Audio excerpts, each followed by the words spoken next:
Asus oda Zenfone Max Pro M2 mobile launch ஆயிடுச்சு. இந்த launch eventல அவங்க Corning Gorilla Glass 6 அப்புறம் இந்த போனோட processor GPU அது கூடவே artificial intelligence அந்த கேமரால AI எப்படிலாம் இன்டிகிரேட் பண்ணிருக்காங்க அதை பத்திலாம் நிறைய சொல்லியிருந்தாங்க.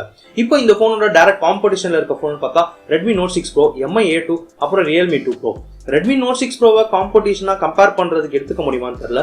ஏன்னா அதுல இருக்கக்கூடிய ப்ராசஸர் கொஞ்சம் அவுடேட்டடான ப்ராசஸர். இருந்தாலும் கேமரா வைஸ் அது எல்லாத்தையுமே கம்பேர் பண்றப்போ ஓரளவு ஈக்குவலண்டா வரதுக்கு சான்சஸ் இருக்கு. இப்போ இந்த Zenfone Max Pro M2 mobile வாங்குறதுக்கான ஒரு 5 ரீசனை பத்தி பார்ப்போம். இந்த 5 ரீசனுமே இந்த போன் வாங்கலான்றதுக்கான ஒரு முக்கியமான ரீசன் எடுத்துக்கலாம். இந்த வீடியோக்குள்ள போறதுக்கு முன்னாடி நீங்க இந்த சேனலுக்கு புதுசா வரீங்கன்னா மறக்காம சப்ஸ்கிரைப் பண்ணிடுங்க, கூடவே நோட்டிபிகேஷன் பட்டனை கிளிக் பண்ணிடுங்க. சோ வாங்க இந்த வீடியோக்குள்ள போகலாம். இந்த போன் வாங்கலான்றதுக்கான ஒரு 5 வேலிட் ரீசன் என்கிட்ட இருக்கு. இந்த வீடியோ கம்ப்ளீட்டா பார்த்து முடிச்சதுக்கு அப்புறம் இந்த ரீசன்ஸ் எல்லாமே உங்களுக்கு வேலிடா தோணுச்சுன்னா மறக்காம லைக் பண்ணுங்க. சரி, ஓகே, இப்போ டைரக்டா வீடியோக்குள்ள போயிடலாம். இந்த போனை வாங்குறதுக்கு என்னோட ஃபர்ஸ்ட் ரீசன் என்னன்னா இந்த போன்ல யூஸ் பண்ணிருக்கக்கூடிய ப்ராசஸர். இதுல Snapdragon 660 ப்ராசஸர் யூஸ் பண்ணிருக்காங்க. Last time Zenfone Max Pro M1ல 636 use பண்ணிருந்தாங்க. அதே மாதிரி Redmi Note 5 Pro கம்பேர் பண்றப்ப ஓரளவு பிரைஸ் டிஃபரன்ஸ் தான் இருந்தனால நிறைய பேர் Note 5 Proக்கு பதிலா இந்த போனுக்கு மூவ் பண்ணிருந்தாங்க. இப்போ அதே மாதிரியே இந்த வாட்டி என்ன ஆயிருக்குன்னா இவங்க 660க்கு மூவ் பண்ணிருக்காங்க. ஸோ இதை டேரக்டா கம்பேர் பண்ணக்கூடிய மொபைல் Redmi Note 6 Pro தான். அதுலயும் ப்ராசஸர் கொஞ்சம் லேக் ஆகுது. இதுல 660 ப்ராசஸர் கொடுத்துருக்கனால ஓரளவு நல்லாவே பெர்ஃபார்ம் பண்ணணும் தான் நம்பலாம். இந்த 660 ப்ராசஸர் பாத்தீங்கன்னா 14 நானோமீட்டர் டெக்னாலஜில ரெடி பண்ற ப்ராசஸர். ஸோ 14 நானோமீட்டர்னால அதிகமான டிரான்சிஸ்டர் ரொம்பவே இது பண்ணி வச்சிருப்பாங்க, அதாவது ரொம்பவே பஞ்ச் பண்ணி வச்சிருப்பாங்க. அதனால நம்மளுக்கு பேட்டரி வைஸ் எல்லா வைஸும் பாக்குறப்ப கொஞ்சம் நல்லாவே பெர்ஃபார்ம் பண்ணும். அதாவது 636 கம்பேர் பண்றப்ப இன்னும் கொஞ்சம் நல்லாவே பெர்ஃபார்ம் பண்ணும். Snapdragon 660யோட சேர்ந்து Adreno 512 GPU இது ரெண்டுமே சேர்ந்து பெர்ஃபார்ம் பண்றப்ப நமக்கு கேமிங் வைஸ் ஓரளவு லேக் ஆகாதுன்னு தான் சொல்லலாம். ஏன்னா இதுக்கு முன்னாடி வந்த 636லயும் கேமிங் வைஸ் வரப்ப மிட் ரேஞ்ச், அதாவது மிட் செட்டிங்ஸ்ல வச்சு விளையாடுறப்ப ரொம்ப லேக் ஆகல. அதே வைஸ் இதுலயும் பாக்குறப்ப ஆவரேஜான செட்டிங்ஸ்ல விளையாடுறப்ப கொஞ்சம் ஃப்ரேம் டிராப்ஸ் அது மாதிரிலாம் இருக்காதுன்னு நம்பலாம். இந்த போன் வாங்கலான்றதுக்கான என்னோட ரெண்டாவது ரீசன் என்னன்னா இந்த போனுடைய பிரைசிங் வைஸ் பாக்குறப்ப 3GB + 32GB வேரியன்ட்டுக்கு 13,000 ரூபாய். 3+32 13,000 ரூபாய். பிரைசிங் நிறைய பேருக்கு சாட்டிஸ்பாக்சனா இருக்காதுன்னு தான் நினைக்கிறேன். ஆனா இந்த போனோட ப்ரோஸை கம்பேர் பண்றப்ப கண்டிப்பா பிரைஸ் சாட்டிஸ்பாக்சனா தான் இருக்கக்கூடும் நினைக்கிறேன். ஏன்னா மற்ற போன் Realme 2 Pro எல்லாம் கம்பேர் பண்றப்ப இதுல பேட்டரி கெப்பாசிட்டியும் அதிகம், அது கூடவே பியூர் OS கொடுத்திருக்காங்க, Gorilla Glass 6 ப்ரொடெக்ஷன் கொடுத்திருக்காங்க. இதெல்லாம் Realme 2 Proலயோ இல்ல Redmi Note 6 Proலயோ இல்ல. சோ அதை கம்பேர் பண்றப்ப இந்த பிரைசிங் கண்டிப்பா கரெக்டான பிரைசிங் தான் நான் சொல்வேன். இதை பத்தி நீங்க என்ன நினைக்கிறீங்க? இந்த பிரைசிங் கரெக்டா இருக்கா?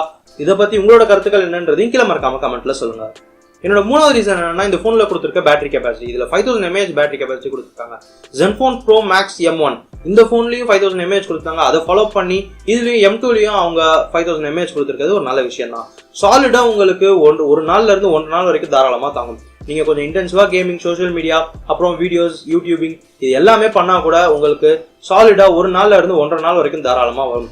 நீங்க ஒன்ஸ் மார்னிங் ஃபுல்லா சார்ஜ் பண்ணீங்கன்னா நைட்டு இல்ல அடுத்த நாள் மார்னிங் வரைக்கும் உங்களுக்கு ஜூஸ் அப் ஆகும். என்னதான் பேட்டரி கெப்பாசிட்டியா ப்ரோஸா எடுத்தாலும் கான்ஸ் வைஸ் பாக்குறப்ப இதுல ஃபாஸ்ட் சார்ஜிங் இல்ல, USB டைப் சி இல்ல. ஓகே, ஃபாஸ்ட் சார்ஜிங் இருங்க செக் பண்ணிக்கிறேன் இருக்காங்க.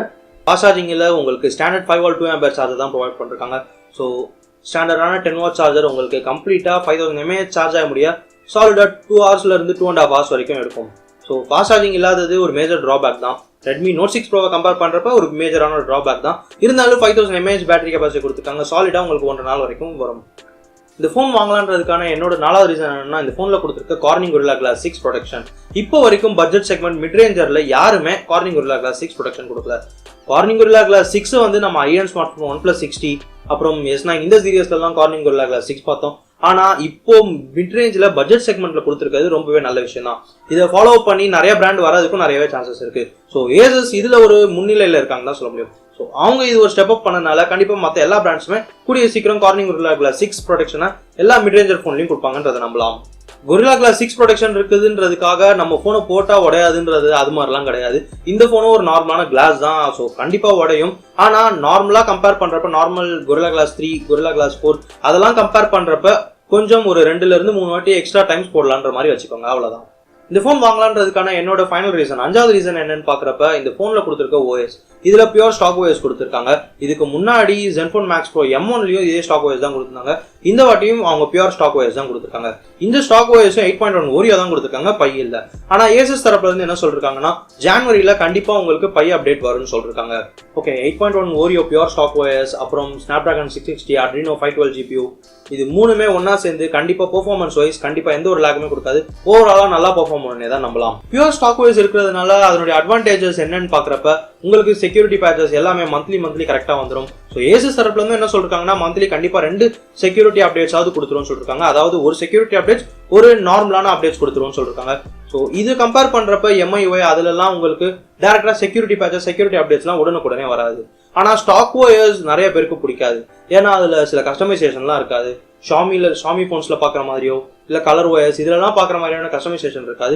ஆனா பெர்ஃபார்மன்ஸ் வைஸ் ரொம்பவே நல்லா பெர்ஃபார்ம் பண்ணும். இப்போ இந்த வீடியோல நீங்க பார்த்தது எல்லாமே இந்த போனை வாங்கலான்றதுக்கான 5 ரீசன், அதாவது ப்ரோஸ் தான் சொல்ல முடியும். கான்ஸ் வைஸ் பாக்குறப்ப நான் முன்னாடியே சொல்லியிருந்த மாதிரி இதுல USB Type-C இல்ல. ஓகே, Type-C ஒரு கான்ஸா எடுத்துக்க முடியாது. ஃபாஸ்ட் சார்ஜிங் இல்ல. அப்புறம் கேமரா வைஸ் வரப்ப ஓவராலா நல்லா பெர்ஃபார்ம் பண்ணணும்னு நம்பலாம். ஆனா இதுக்கு முன்னாடி வந்த மேக்ஸ் ப்ரோ M1ல ஓவராலா நல்லா பெர்ஃபார்ம் பண்ணல. ஆனா இதுல கொடுத்திருக்க சென்சார், அப்புறம் இதுல கொடுத்திருக்க 1.25 மைக்ரான் பிக்சல், 1.8 அப்பேச்சர், ஸோ இது எல்லாத்தையுமே கம்பைன் பண்ணி பாக்குறப்ப கேமரால லாஸ்ட் டைம் பார்த்ததை விட இந்த டைம் கொஞ்சம் நல்லாவே பெர்ஃபார்ம் பண்ணணும் தான் நம்பலாம். இது எல்லாமே இந்த போன் வாங்குறதுக்கான என்னுடைய 5 ரீசன்ஸ். இந்த ரீசன்ஸ் எல்லாமே உங்களுக்கு வேலிடா தோணுச்சுன்னா கண்டிப்பா லைக் பண்ணுங்க. அப்புறம் வேலிடா தோணலையா இல்ல உங்களுக்கு வேற ஏதாவது வேலிடான ரீசன் தோணுச்சுன்னா மறக்காம அதையும் கீழே கமெண்ட் பண்ணுங்க. ஸோ அவ்வளவுதான் இந்த வீடியோ. இந்த வீடியோ உங்களுக்கு பிடிச்சிருந்தா லைக் பண்ணுங்க, ஷேர் பண்ணுங்க. அப்புறம் கீழே கமெண்ட் பட்டன் இருக்கும், மறக்காம கமெண்ட் பண்ணுங்க. யுவர் டெக் சேனல்ல ட்விட்டர், ஃபேஸ்புக், இன்ஸ்டாகிராம்ல ஃபாலோ பண்ணுங்க. மறக்காம யூடியூப்ல சப்ஸ்கிரைப் பண்ணுங்க. நீ ஆல்ரெடி சப்ஸ்கிரைப் பண்ணிருந்தீங்கன்னா நோட்டிஃபிகேஷன் பட்டன் கிளிக் பண்ணுங்க. So see you all guys. Bye bye.